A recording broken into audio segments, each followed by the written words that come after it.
So this is a broken garage door spring.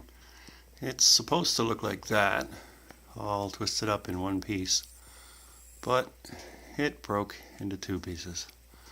So that left me with a garage door that just won't open. I'd push the button, and instead of the opener pulling it up, the opener would just say, no, the door is too heavy. But I've solved that little problem, as you can see.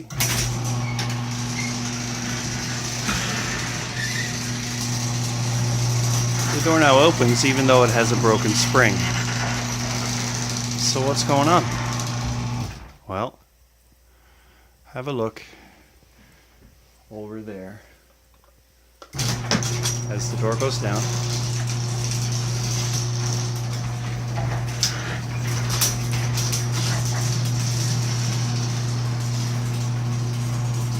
Say what? Those two buckets on that string up to that pulley,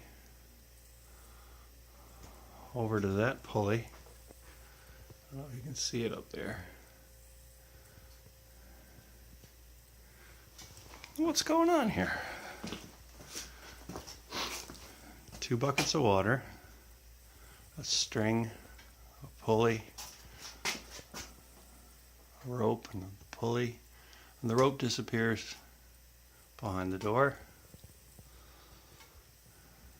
and reappears there.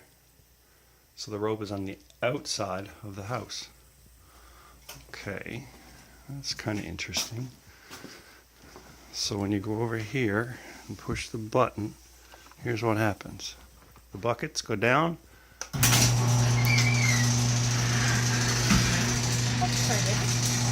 It's okay, I'm just putting this on YouTube forever. And the door goes up. And then I'll ask my lovely assistant to push the button so you can see what happens from the outside. The buckets go up and the door comes down, and all you see from the outside is a little rope that disappears up inside the door. Proud of it? Yes, I am. Thanks.